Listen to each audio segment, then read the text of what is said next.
তাআলা বলতেছেন, যদি তোমরা নিয়ামতের শুকরিয়া আদায় করো আমি নিয়ামতকে বাড়াই দিব, যদি না শুকরিয়া করো আমি নিয়ামতকে ছিনাই নেব। ইন্না আযাবি লাশাদীদ, শুধু নিয়ামতকে ছিনাই নেব এমনটি নয়, ইন্না আযাবি লাশাদীদ, আমার কঠিন ভয়ঙ্কর আযাবে তাকে গ্রেফতার করব। এখন কথা হলো, নিয়ামত তো আর দুই চারটা না। নিয়ামত কি দুই চারটা যে ঠিক আছে এই কয়টা নিয়ামত আমি বেছে বেছে শুকরিয়া আদায় করলাম? আল্লাহ তাআলা বলতেছেন, ওয়া ইন তাউদ্দু নি'মাতাল্লাহি লা তুহসুহা ইন্নাল্লাহা লাগফুরুর রহিম। আল্লাহ তাআলা বলেন, ওয়া ইন তাউদ্দু নি'মাতাল্লাহ লা তুহসুহা, আমার নিয়ামত বান্দা তোমরা গুণে কখনো শেষ করতে পারবা না। আমার নিয়ামত গুণে শেষ করতে পারবা না, এটা আল্লাহই বলে দিচ্ছেন। তাহলে এখন বলেন, আল্লাহ তাআলা বলতেছেন নিয়ামতের নাশুকরিয়া আদায় করলে আল্লাহ তাআলা কঠিন আযাবের ব্যবস্থা রাখছেন। আবার আল্লাহ তাআলা বলতেছেন আমার এত এত নিয়ামত তোমরা গণনা করে শেষ করতে পারবা না। তাহলে কেমনে শুকরিয়া আদায় করবে, কিভাবে শুকরিয়া আদায় করবে? এজন্য রাসূলুল্লাহ সাল্লাল্লাহু আলাইহি ওয়াসাল্লাম আমাদেরকে কিছু বিশেষ বিশেষ নিয়ামতের কথা জানায় দিয়েছেন, যে এইগুলার যেন আমরা অন্তত শুকরিয়া আদায় করি। আমাদের জীবন ঘিরে আল্লাহ পাক রব্বুল আলামিন অনেক নিয়ামত ছড়ায় রাখছেন। এরপরে আল্লাহ তাআলা ঘোষণা দিয়েছেন, ওয়ামা খালাকাতুল জিন্না ওয়াল ইনসা ইল্লা লিয়াবুদুন মা উরিদু মিনহুম মির রিজকিন ওয়া মা উরিদু আন ইউতঈমুন ইন্নাল্লাহা হুয়ার রাজ্জাকু যুল কুওয়াতিল মাতিন। আল্লাহ পাক রব্বুল আলামিন বলেন, এই যে অসংখ্য অগণিত নিয়ামত দেওয়ার পরে আমি তোমাদেরকে দুনিয়াতে পাঠাইলাম, বিনিময়ে আমি কি চাই? আমি চাই আমি মানুষ এবং জিনকে যে সৃষ্টি করলাম, আমার সৃষ্টি করার একমাত্র উদ্দেশ্য হলো জিন এবং মানুষ শুধুমাত্র আল্লাহ তাআলারই ইবাদত করবে। মা উরিদু মিনহুম মির রিজক, আমি কারো থেকে রিজিক চাই না। মা উরিদু মিনহুম মির রিজকি ওয়া মা উরিদু আন ইউতঈমুন, আমি কারো কাছে খাবার চাই না, রিজিক চাই না। ইন্নাল্লাহা হুয়ার রাজ্জাকু যুল কুওয়াতিল মাতিন, নিশ্চয় আল্লাহ তাআলাই সবাইকে রিজিক দান করে। যুল কুওয়াতিল মাতিন, সমস্ত ক্ষমতার অধিকারী একমাত্র আল্লাহ। আল্লাহ তাআলা বলতেছেন আমি তোমাদের কাছে রিজিক চাই না, বরং ইন্নাল্লাহা হুয়ার রাজ্জাক, আমি তো রিজিক চাই না, বরং আমি আরো তোমাদেরকে রিজিক দেই, তোমাদেরকে রিজিক দেই। সম্ভ্রান্ত ফ্যামিলির সন্তান, মুসলিম ঘরে জন্ম নিয়েছে এমন সন্তান, কিন্তু তার জীবন নিয়ে সে সন্তুষ্ট না, তার জীবন নিয়ে সে হতাশার মধ্যে পড়ে আছে। কেন? তার পকেটের মধ্যে টাকা নাই। আফসোস করে, শুকরিয়া আদায় তো দূরের কথা, আফসোস করে বলে এমন এক ফ্যামিলিতে জন্মগ্রহণ করলাম, সারা জীবন খাটাখাটি করতে করতেই মরলাম। বলে কি বলেন এমন কথা? মুসলিম ফ্যামিলিতে জন্মগ্রহণ করার পরেও তার হতাশার শেষ নাই। কারণ কি? সে তো মনে করেছে টাকা, সম্পদ, স্বর্ণ গহনা, বিলাসিতা এটাই হলো একমাত্র রিজিক। সে কি ভাবছে? যে টাকা পয়সা এটাই মনে হয় কি রিজিক, অর্থ সম্পদ, বড় দালান কোঠা, বাড়ি গাড়ি, এগুলাই রিজিক, এটাই সে ভেবে। এই কারণে সে কি বলে, মুসলিম ঘরে জন্মগ্রহণ করার পরেও সে আফসোস করে। কেন আফসোস করে? কারণ তার পকেটে কি নেয়? টাকা নেয়। কথা বুঝাইতে পারছি আপনাকে? ওই মানুষটা এই চিন্তাটা করে না, যদি তার মৃত্যুর সময় ঘনিয়ে আসে, শুধু টাকা কেন, পুরো পৃথিবীর যত সম্পদ আছে সমস্ত সম্পদ দিয়েও কি একটা মিনিট সময় সে বাড়তি করে পাবে? সম্ভব? কথা বোঝেন? পুরো পৃথিবী বিক্রি করে দিয়েও একটা মিনিট বাড়ানো সম্ভব না। ওই ব্যক্তি যার 70 বছর সে হায়াত পেয়েছে, এখনো পর্যন্ত আল্লাহ তাআলার নাফরমানি করে, সে হতাশার মধ্যে নিজের জীবনকে নিপতিত করে। ওই ব্যক্তি কি চিন্তা করে না এই যে লম্বা হায়াত তার জন্য এত বড় নিয়ামত, তার যদি মৃত্যুর সময় ঘনিয়ে আসে, পুরো পৃথিবী বিক্রি করলেও তো একটা মিনিটের হায়াত সে কিনতে পারবে না। এমনকি যেই নিয়ামত তার মধ্যে ছিল কিছুদিন আগে, তার বয়স যখন 25 ছিল, আল্লাহ তাআলা তাকে গুরুত্বপূর্ণ একটা নিয়ামত দান করছিলেন, যৌবন। এই যৌবন যে তার থেকে ছিনাই নেওয়া হয়েছে, পুরো পৃথিবী বিক্রি করলেও কি ওই ব্যক্তি যৌবনটা আবার ফেরত পাবে? পুরো পৃথিবী বিক্রি করলেও ওই ব্যক্তি আর তার যৌবন ফিরে পাবে না। পাবে? কথা বুঝতেছেন না মনে হয়? তো মানুষ ভেবে নিয়েছে শুধু টাকা, অর্থ, ধন দৌলত, স্বর্ণ, অলংকার এইগুলাই একমাত্র রিজিক, এর বাইরে কোনো রিজিক নাই। আল্লাহ পাক রব্বুল আলামিন প্রত্যেকটা রিজিকের বর্ণনা দিয়ে দিয়েছেন। সবচাইতে অমূল্য, সবচাইতে অমূল্য নিয়ামত, সবচাইতে অমূল্য নিয়ামত, সবচাইতে অমূল্য রিজিক হলো ঈমান। আল্লাহ পাক রব্বুল আলামিন তার হাবিব সাল্লাল্লাহু আলাইহি ওয়াসাল্লামের মাধ্যমে আমাদেরকে জানায় দেন, ইন্নাল্লাহা ইউতিউদ দুনিয়া মান লা ইউহিব্বু ওয়া মান লা ইউহিব, ইন্নাল্লাহা লা ইউতিউল ঈমানা ইল্লা মান আহাব্বাল্লাহ। আল্লাহর হাবিব সাল্লাল্লাহু আলাইহি ওয়াসাল্লাম বলেন, দুনিয়ায় যত মানুষ রয়েছে, আল্লাহ তাআলা যাকে ভালোবাসে এবং ভালোবাসেন না, উভয় মানুষকে আল্লাহ তাআলা দুনিয়া দেন, কিন্তু আল্লাহ তাআলা যাকে ভালোবাসেন না তাকে আল্লাহ তাআলা ঈমান দান করেন না। ঈমান দান করেন না। দুনিয়া আল্লাহ সবাইকে দেন, কিন্তু ঈমান কি? আল্লাহ তাআলা যাকে পছন্দ করেন না তাকে আল্লাহ তাআলা ঈমান দান করেন। কথা কি বুঝাইতে পারছি আপনাদেরকে? তো মুসলিমের সন্তান, মুসলমানের ঘরের সন্তান, সে দুনিয়াতে অটোমেটিক ঈমান পেয়ে গেছে। আল্লাহ ভালোবাসা সে অটো পাইছে, অ্যাপ্লিকেশন করা লাগে না, কোনো কষ্ট ক্লেশ কোনো কিছু তাকে করতে হয় নাই। আমাদের পাশে কিছু বেধর্মীয় আছে, আপনারা আমরা চেষ্টা করছি বা করি নাই, যেটাই হোক না কেন, আমাদের কালচার সবকিছু তাদের সামনে আছে কি নাই, কোরআন তাদের সামনে আছে কি নাই, দিনের কথা তাদের কাছে পৌঁছাইছে কি পৌঁছাই নাই, পৌঁছেছে, কিন্তু তারা ঈমান গ্রহণ করতে পারে না। আল্লাহ তাআলার সবচাইতে বড় যে নিয়ামত, এটা থেকে তারা কি হয়েছে? বঞ্চিত হয়েছে। বুঝাইতে পারছি আপনাদেরকে? আর আমরা যারা মুসলিমের ঘরের, আমরা আল্লাহ তাআলার সেই মানে অমূল্যবান নিয়ামতটা পাওয়ার পরেও এই নিয়ামতের শুকরিয়া আদায় করতে পারছি? একটু আগে যে আয়াতটি বলছিলাম আপনাদেরকে, নিয়ামতের যে শুকরিয়া আদায় করে না, আল্লাহ তাআলা তার নিয়ামত ছিনাইয়ে নেন। ঈমান যার মধ্যে ছিল, ঈমান যে এনেছে, এই ব্যক্তি যখন আল্লাহ তাআলার নাশুকরি আদায় করতে থাকে, একটা পর্যায়ে গিয়ে সে বেঈমান কাফের হয়ে মৃত্যুবরণ করে। যদিও আমরা দেখতেছি সে মুসলিম, আমরা তার উপরে জানাজা করতেছি, কবরে সুন্দর করে দাফন করতেছি, লাশটা রাখার সময় বিসমিল্লাহি ওয়া আলা মিল্লাতি রাসূলিল্লাহ বলে লাশটাকে কবরে রাখছি। দাফন শেষে সবাই মিলে হাত তুলে আল্লাহর কাছে দোয়া করতেছি, অথচ ওই ব্যক্তি মুসলিম না।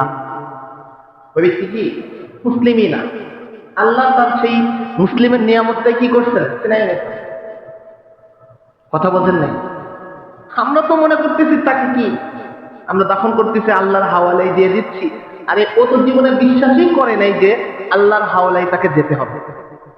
যদি বিশ্বাস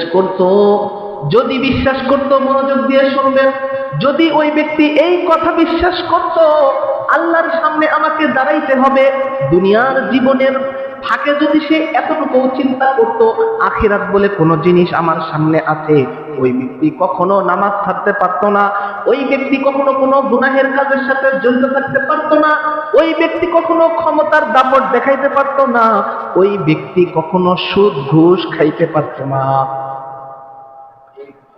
যখন কোন ব্যক্তি ঘুম থেকে ওঠে, আল্লাহ রাসূল সাল্লাল্লাহু আলাইহি ওয়াসাল্লাম যখন ঘুম থেকে উঠতেন, উনি সব সময় দোয়া করতেন, আলহামদুলিল্লাহিল্লাযী আহইয়ানা বা'দামা আমাতানা ওয়া ইলাইহিন নুশুর।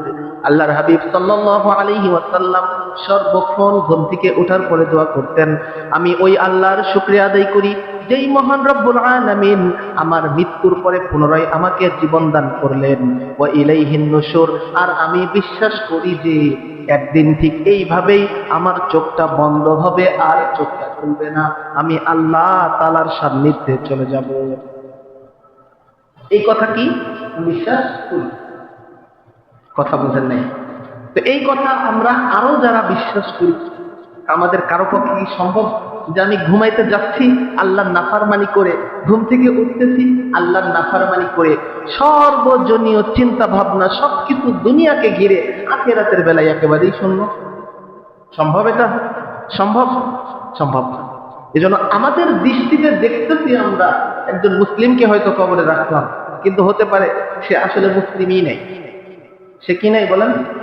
মুসলিমই নেই, সে মুসলমানই না। বুঝাইতে পারি নাই মনে হয় আপনাদেরকে? তো ঈমান এই যে নিয়ামত, এই নিয়ামতের শুকরিয়া ছিল কি? এই নিয়ামতের শুকরিয়া ছিল কি বলেন? ঈমানের উপরে অটল থাকা। ঈমানের উপরে অটল থাকা। ঈমানের নিয়ামতের শুকরিয়া হলো আমার গায়ে যত কিছু অঙ্গ প্রত্যঙ্গ যা কিছু আছে, আমার চোখ আছে, আমার কান আছে, আমার জবান আছে, আমার মেধা আছে, আল্লাহ পাক রব্বুল আলামিন যেই জিনিসগুলা দেখতে নিষেধ করেছেন ওই জিনিসগুলো দিয়ে এই চোখ দেখা যাবে না, এটা হলো চোখের নিয়ামতের শুকরিয়া। আল্লাহ তাআলা যা কিছু দেখতে বলেছেন এই জিনিসগুলা দেখা, এই জিনিসগুলা শোনা, এই জিনিসগুলা চিন্তা করাই হলো মস্তিষ্ক কর্ণদ্বয়ের নিয়ামতের শুকরিয়া। আল্লাহ তাআলা যেটা শুনতে নিষেধ করেছেন এই জিনিস শোনা থেকে বিরত থাকাই হলো কানের শুকরিয়া। বুঝেন নাই? বুঝেন নাই? আল্লাযী খালাকাল আরদা জাযুআ, এই যে জমিন আল্লাহ তাআলা সৃষ্টি করেছেন, আমাদের অনুগত করে সৃষ্টি করেছেন। আল্লাহ তাআলা বলেন এই দুনিয়াতে যা কিছু সৃষ্টি করেছি একমাত্র মানুষের কল্যাণের জন্য। কিসের জন্য? মানুষের কল্যাণের জন্য। সমুদ্র, নদী, সবকিছু, গাছপালা, সবকিছু আল্লাহ তাআলা সৃষ্টি করলেন। আল্লাহ তাআলা বুঝাইতে চান, ও মানুষ তোমরা চিন্তা করো, একই জমিন, একই মাটি, একই জায়গা, একটা গাছ হয় জামের গাছ, আরেকটা গাছ হয় আমের গাছ, আরেকটা গাছ হয় কাঁঠালের গাছ। তিন গাছের পাতা একরকম না, তিন গাছের ফলও একরকম না, তিন গাছের ফলের স্বাদও ভিন্ন, তিন গাছের ফলের কোয়ালিটিও ভিন্ন কিনা, এমনকি ভিটামিনও ভিন্ন কিনা। কথা বোঝেন নাই? একই জমিনে তুমি ধানের বীজ বপন করলে ঘাস বের হয় না, ধানই বের হয়। গম দিলে ধান হয় না, গমই হয়। আল্লাহ তাআলা বলতে চান একই মেশিন, একই জমিনে এত কিছু, কোনো গাছের সাথে কোনো গাছের মিল নাই। কিছু গাছ এমন রয়েছে যার কোনো শাখা প্রশাখা নাই। তাল গাছ, নারিকেল গাছ, পাম গাছ, এগুলো দেখবেন শুধু লম্বা হয়, কোনো শাখা প্রশাখা নাই, মাথার উপরে শুধু কয়টা পাতা দাঁড়ায় আছে। আম গাছ, লিচু গাছ দেখবেন এগুলার বিভিন্ন শাখা প্রশাখা বের হয়ে গেছে। কলা গাছের পাতা আর নারিকেল গাছের পাতার কোয়ালিটি এক না। আল্লাহ তাআলা বুঝাইতে চান একই জমিন, তাহলে তো ফ্যাক্টরি এক। এত ভিন্ন ভিন্ন জিনিস তোমাদের জন্য আমি বের করেছি, ভিন্ন ভিন্ন স্বাদের ফল বের করেছি। মানুষ তুমি এই চোখ দিয়ে কি এইগুলো দেখো না? এই চোখ দিয়ে কি এগুলো দেখো না? এই মেধা দিয়ে কি এগুলো চিন্তা করো না? আল্লাহ তাআলা বলতে চান এই যে তোমাদের মধ্যে নদী আছে, নদী, বসতি এলাকার যেই নদীগুলো আছে, এই নদীর পানি মিঠা নাকি? নদীর পানি মিঠা না নাকি লবণাক্ত? মিঠা নাকি লবণাক্ত বলেন? জমিন থেকে আমরা যেই পানি নির্গত করি মেশিনের মাধ্যমে, এই পানিটা মিঠা পানি নাকি লবণাক্ত? কথা বুঝেছেন? এই জায়গায় কোনো নদী আছে? আমাদের আরপাড়াতে কোনো নদী আছে? আরপাড়া থেকে পানি উঠাইলে কি লবণাক্ত পানি উঠে? আচ্ছা, এখন আপনারা যারা নদী দেখেছেন এবং যারা মোটামুটি ভ্রমণ করছেন, তাছাড়াও অনেকেই জানেন, কিন্তু যারা ভ্রমণ আদি করেন তারা এটা বেশি বুঝছেন। নদীর পানি যে বেশি হয় এবং কম হয়, কেন হয় কেউ বলতে পারেন? জোয়ারটা তো বুঝলাম জোয়ারে হয়, কিন্তু জোয়ারটা কোথায় হয়? নদীতে নাকি সমুদ্রে? কথা বোঝেন নাই? নদীর পানির যে জোয়ার ভাটা, মানে নদীর পানি যে কমে এবং বাড়ে, কথা বোঝেন নাই? এই বাড়া কমাটা কি নদীর নিজস্ব শক্তিতে হয় নাকি সাগরের শক্তিতে হয়? এখন সাগরের পানিটা কি? লবণাক্ত পানি না? সাগরের জমি দিয়ে যদি এই আরপাড়ার মাঠগুলোতে সেচ কার্য করা হয়, একটাও ফসল আর হবে? কথা বুঝতেছেন? এখন বলেন, সাগরের পানির মাধ্যমেই নদীর পানির কম বেশ হয়, কিন্তু কখনো দেখেছেন সাগরের পানির কারণে নদীর পানি লবণাক্ত হয়ে গেছে? সাগর তো নদীর সাথে সরাসরি সংযুক্ত, কথা বুঝতেছেন না?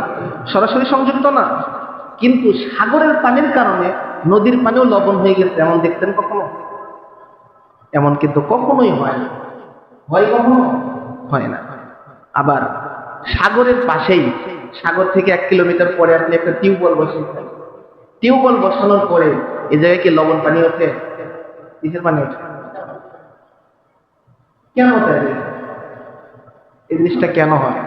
আপনি সাগরের পাড়েও যদি ওই যে আপনার পাইপ দিয়ে ইয়ে করে যদি টিউবওয়েল, সেখানে কি লবণ পানি ওঠে নাকি মিঠা পানি ওঠে?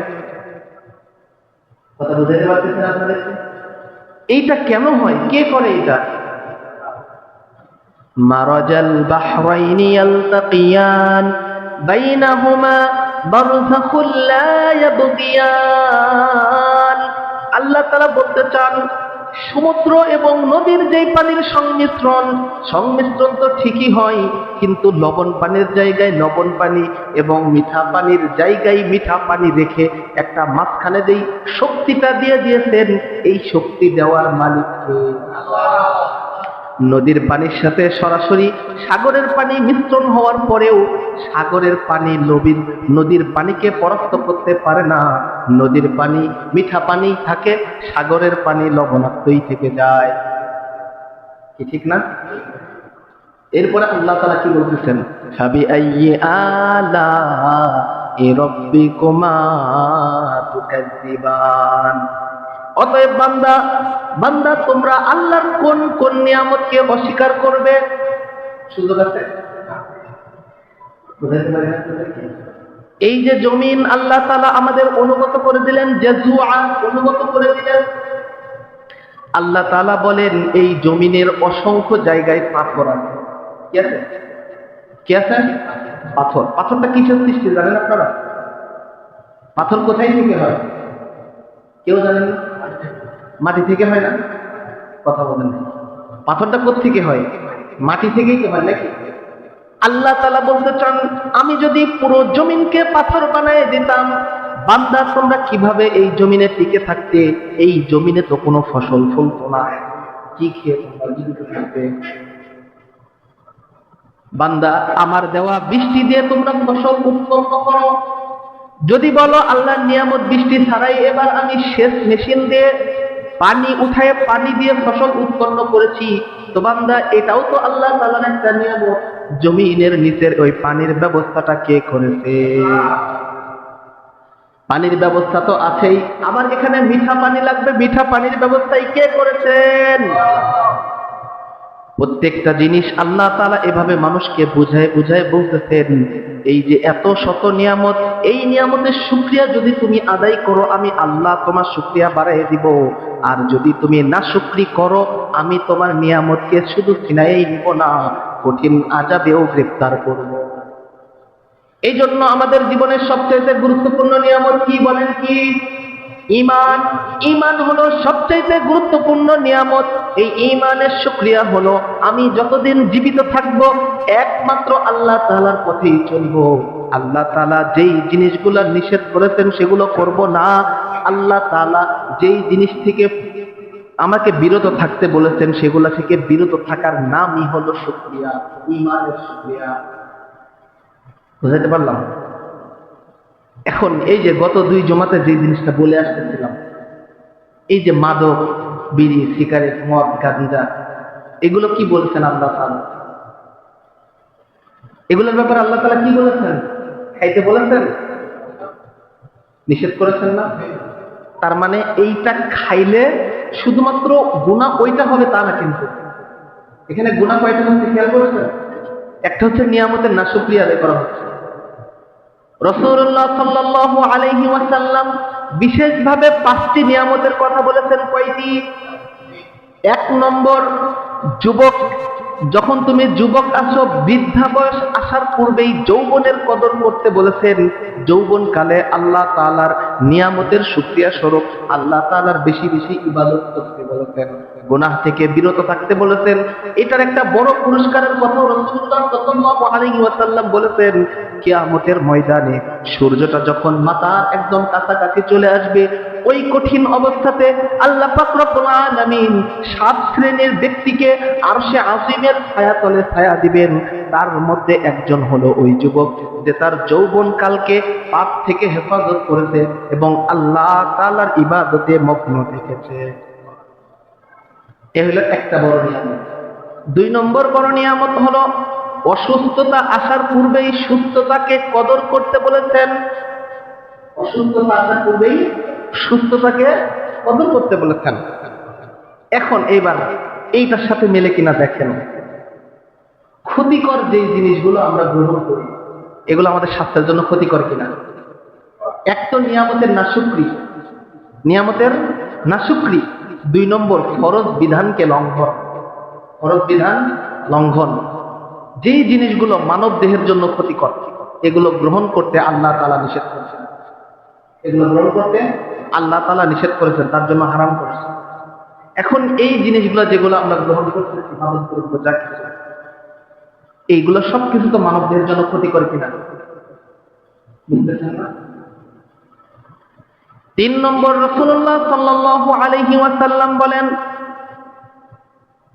দরিদ্রতা আসার আগেই সচ্ছলতাকে তুমি প্রাধান্য দিয়ে সচ্ছলতাকে গুরুত্ব দাও। দরিদ্রতা আসার পূর্বেই, তার মানে এখন আপনার কাছে টাকা আছে, আপনি চাইলে এই টাকা দিয়ে আপনি আল্লাহর কাছে ঋণ দিতে পারেন, কি আল্লাহর রাস্তায় খরচ করতে পারেন, আল্লাহর রাস্তায় আপনি দান করতে পারেন। তো আপনার অর্থ সম্পদ থাকলেও একটা সময় আসবে আপনি চাইলেও আর এই সম্পদ আল্লাহর রাস্তায় দিতে পারবেন না। সহজ, এটা বোঝা এবং বোঝানো কঠিন না, কিন্তু একদমই সহজ। আমাদের চোখের সামনে কত মানুষ, দিব্যি সুস্থ মানুষ, হঠাৎ অসুস্থ হয়ে আল্লাহ তাআলা একটু মাথাটা বিকৃত করে দিতে, সে আর দুনিয়ার রংভঙ্গি কিছুই বোঝে না। হ্যাঁ, আমাদের মতো মানে আমাদের মধ্যে যারা বিত্তশীল আছেন, বিত্তশালী আছেন, তাদের মতো অর্থ সম্পদ তাদের নেই, কিছুটা হলেও তো আছে, কিছুটা হলেও তো সুযোগ ছিল, কিন্তু তার এখন অর্থ সম্পদ থাকার পরও সে কিছু করতে পারতেছে না। এজন্য রাসূলুল্লাহ সাল্লাল্লাহু আলাইহি ওয়াসাল্লাম বললেন, দারিদ্রতা আসার পূর্বেই তোমার সচ্ছলতাকে তুমি গুরুত্ব দাও। 4 নম্বর বললেন, অসুস্থ হওয়ার পূর্বেই সুস্থতাকে গুরুত্ব দাও। 5 নম্বর বললেন, মৃত্যু আসার পূর্বেই হায়াতকে গুরুত্ব দাও। মৃত্যু আসার পূর্বেই হায়াতকে গুরুত্ব দাও। আচ্ছা, এবার এই 5টা জিনিসের দিকে যদি আমরা তাকাই, আমরা যারা এখন বর্তমান দুনিয়াতে আছি, মনে করেন এই আমাদের এই জনসংখ্যা, আমরা যারা আছি, আমাদের প্রত্যেকটা মানুষের চিন্তা চেতনা, চিন্তা ভাবনা, প্রত্যেকটা জিনিস দুনিয়া ঘিরে। খেয়াল করে দেখেন, সবার, একজন আমরা হচ্ছে না, সবার চিন্তা ভাবনা কি ঘিরে? দুনিয়া ঘিরে। হ্যাঁ, আমার ওই মাঠে এটা প্রয়োজন, আমি ওই চাকরি করতেছি, ওই জায়গায় আছে মিটিং, ওই জায়গায় আমার এটা প্রয়োজন, অমুক জায়গায় মামলা মোকদ্দমা, ওখানে আমার এটা করতে হবে, ওই জায়গায় আমার এটা লস গেল, ওই জায়গায় এটা লাভ হলো, এই ইত্যাদি প্রত্যেকটা জিনিস ঘিরে দুনিয়ার চিন্তা। কথা বলছেন না? আখিরাতের চিন্তা একটুও কি আমাদের আছে? আছে বলেন? নাই। এই কথাগুলো বলার পরে আমি আজ থেকে 2 জুমা আগে কিন্তু একটা কথা বলছিলাম, ওয়ালাকাদ যারানা লিজাহান্নামা কাসীরাম মিনাল জিন্নি ওয়াল ইনস। এই যে নিয়ামতের যে কথাগুলো বললাম না, কান আছে, আল্লাহ তাআলা যেটা শুনতে নিষেধ করেছেন এটাও শোনে না, সত্যি কিনা? চোখ আছে, আল্লাহ তাআলা যেটা দেখতে বলেন বা যেটা দেখা থেকে বিরত থাকতে বলেন, আল্লাহ তাআলার আদেশ নিষেধ মানেন না, এটা না, সত্যি কিনা? এই কথাটা আবার আল্লাহ তাআলা আরেকভাবে কোরআনের আয়াতের মধ্যে বলেছেন। জিন জাতি এবং মানুষ জাতির মধ্যে অনেক লম্বা সংখ্যক মানুষকে আল্লাহ তাআলা শুধুমাত্র জাহান্নামের জন্যই সৃষ্টি করছেন। নাউযুবিল্লাহ। আল্লাহ তাআলা আমাদেরকে জাহান্নাম থেকে, তাদের বৈশিষ্ট্য আল্লাহ তাআলা বর্ণনা করেছেন, লাহুম কুলুবুল লা ইয়াফকাহুনা বিহা, যাদের অন্তর আছে এই অন্তর দিয়ে তারা চিন্তা ফিকির করতে পারে না। আপনি তাদেরকে যত বেশি ইসলামের জ্ঞান দেন না কেন, তারা বাস্তবতাকে বিশ্বাস করবে না, তারা থিওরিকে বিশ্বাস করে, যুক্তিবিদ্যাকে বিশ্বাস করে, আইনস্টাইনকে বিশ্বাস করবে, আল্লাহকে বিশ্বাস করে না। আমি বুঝাইতে পারতেছি? আইনস্টাইনকে বিশ্বাস করে, আল্লাহকে বিশ্বাস করে না। নাসাকে বিশ্বাস করে, আল্লাহকে বিশ্বাস করে না। বুঝেন নাই? বুঝেন নাই? আল্লাহ তাআলা কি বলছেন? ইয়া আইয়ুহান নাসুত্তাকু রাব্বাকুমুল্লাযী খালাকাকুম মিন নাফসিন ওয়াহিদাতিন ওয়া খালাকা মিনহা যাওজাহা ওয়া বাসসা মিনহুমা রিজালান কাসীরান ওয়া নিসাআ। আল্লাহ তাআলা বলতেছেন আমি মানুষ বানাইছি। কোথাকার কোন এক বিজ্ঞানী সে বলছে যে মানুষ আসছে বান্দর থেকে। বাংলাদেশের অনেক মানুষ ওইদিকে ঝুঁকে চলে গেছে। হ্যাঁ, এটা হইতেই পারে। মানে আমি বুঝাইতে চাচ্ছি, অথরিটি থিওরিকে তারা খুব বিশ্বাস করে, খুব মান্য করে, আল্লাহকে বিশ্বাস করে না। আমার কথা বুঝতে পেরেছেন?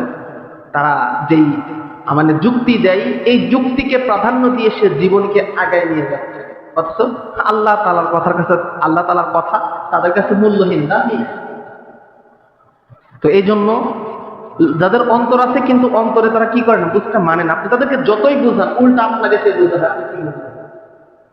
কোরআন হাদিস যদি বাইতে গোলায় আপনি ওই যে গরু যেগুলো ওষুধ খাইতে চায় না, বাঁশের মাথা কেটে চোং বানায় না, চোং না কি বলে আপনাদের, জোর করে মুখ ধরে এরপরে খাওয়ায় না, এইরকম করেও যদি কোরআন হাদিস বাইতেও এদেরকে গেলাম,